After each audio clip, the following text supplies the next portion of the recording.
Hello दोस्तों, मैं नीतू आपका स्वागत करती हूँ इस PYQ रिवीजन सीरीज में।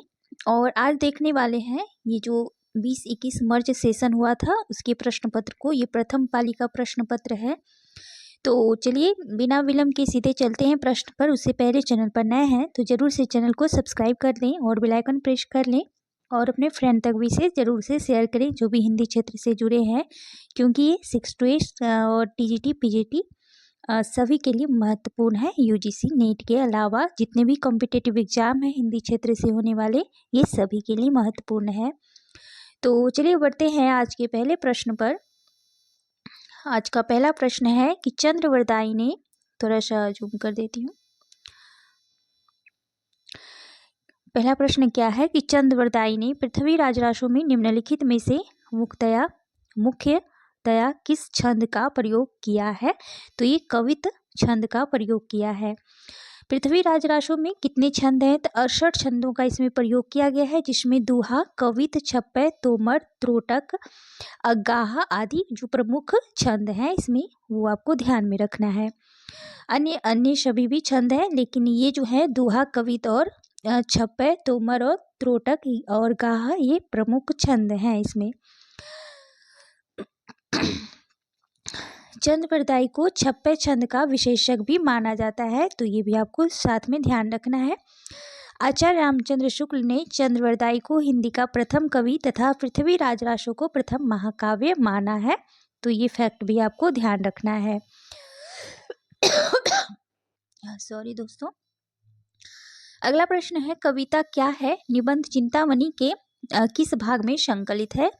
तो इसका बहुत बार मैंने जिक्र किया है, ये चिंतामणि भाग 1 में संकलित है। चिंतामणि भाग 1 में संकलित है और चिंतामणि निबंध जो है 4 भागों में विभक्त है।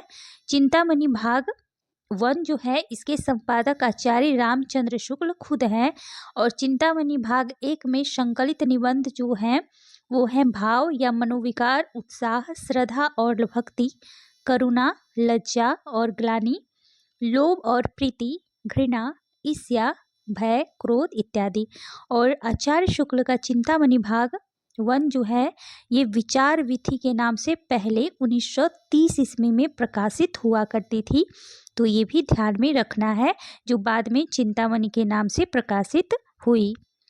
चलिए अगले प्रश्न को देखते हैं। अगला प्रश्न है प्रभाववादी आलोचना के संबंध में सही तथ्य कौन से हैं? तो यहाँ पर थोड़ा सा मैं जूम करना चाहूँगी, क्योंकि जो ऑप्शन है तो चलिए डायरेक्ट यहीं पर आ जाते हैं, ज़्यादा सही रहेगा। तो यहाँ पर डी ऑप्शन दिख रहा है, डी है, जो कि 2 और 4 हैं। तो देखिए यहाँ पर 2 और 4 दिया गया है। तो पदम सिंह शर्मा की आलोचना पद्धति प्रभाववादी आलोचना है और सहृदय आलोचक काव्य कृति को पढ़कर प्रभाव ग्रहण करता है, तो ये दोनों प्रभाववादी आलोचना के विषय में संगत हैं।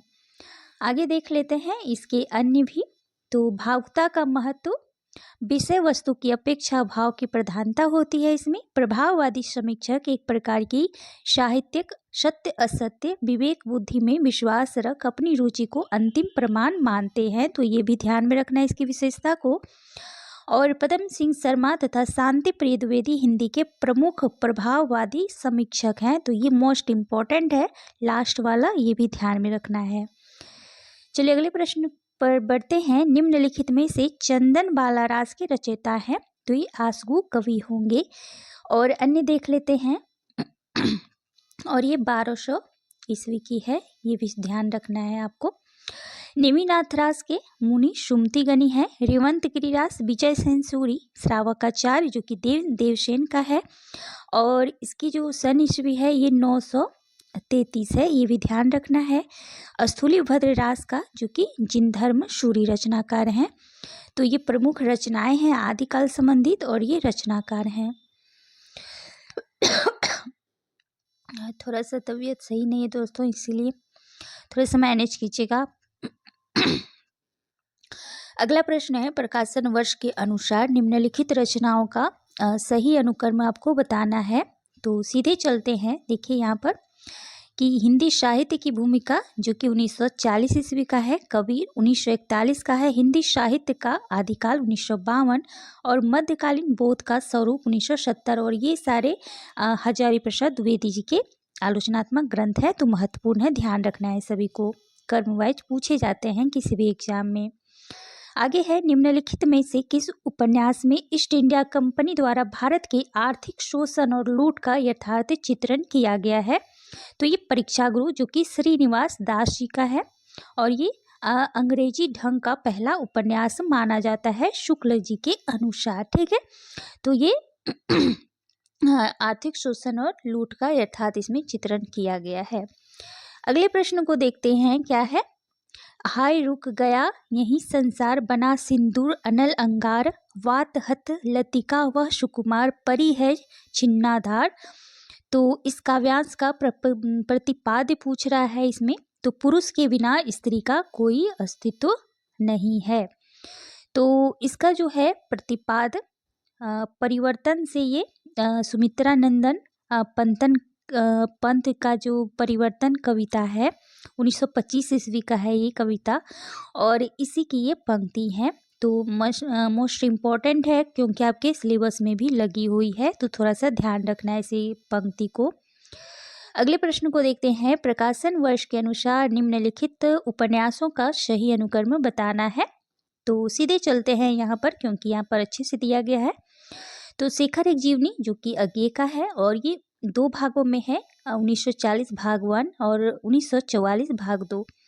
और बाण भट्ट की आत्मकथा जो कि 1946 हजारी प्रसाद द्विवेदी का, और मैला आंचल फणीश्वरनाथ रेणु जो कि 1954 और ये पहला आंचलिक उपन्यास है, ये भी साथ में ध्यान रखना है आपको। तमस जो है ये देश विभाजन पर आधारित है और ये भीष्म शाहनीकृत है 1973 ईस्वी का, तो ध्यान रखना है क्योंकि महत्वपूर्ण उपन्यास और उपन्यासकार हैं। आगे बढ़ते हैं, सूची 1 और सूची 2 से सुमेलित करना है। तो इयोन जो है ये प्लेटो का है, और आगे देख लेते हैं क्योंकि बाकी ऑप्शन यहाँ पर नहीं है। देखिए यहाँ पर प्लेटो का यौवन ग्रंथ है। बिम्शार्ट डब्लू के लिटरेरी क्रिटिसिज्म, ए शॉर्ट हिस्ट्री, कॉलेज का लेक्चर्स एंड शेक्सपियर, और फ्रैंक रेमंड लेविस का द ग्रेट ट्रेडिशनल।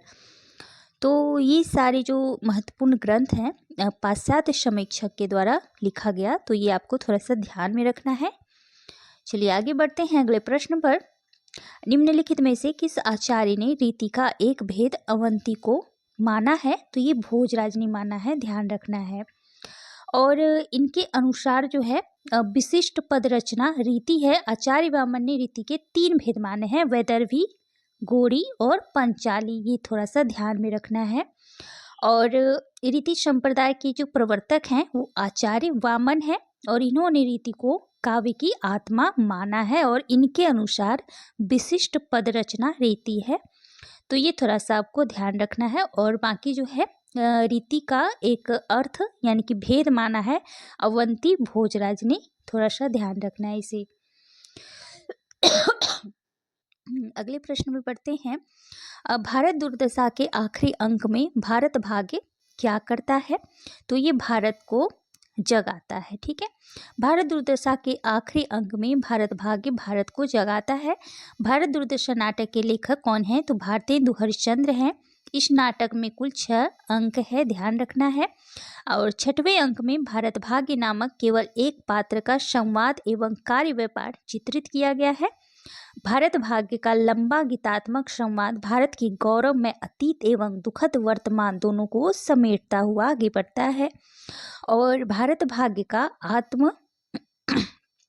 आत्माधिकार कारुणिक है, अतः अच्छा, और वह छाती में चाकू भोंक कर वह आत्महत्या कर लेता है लास्ट में। तो ये इसका पूरा एक समरी बोल सकते हैं भारत दुर्दशा का, और ये 1881 की रचना है, तो थोड़ा सा ध्यान रखना है।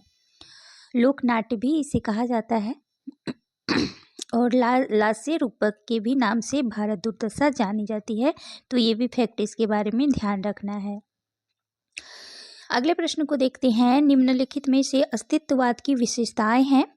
तो जीवन की निर्थकता का बोध और क्या है, मृत्यु बोध। तो ये बी ऑप्शन इसका राइट होगा।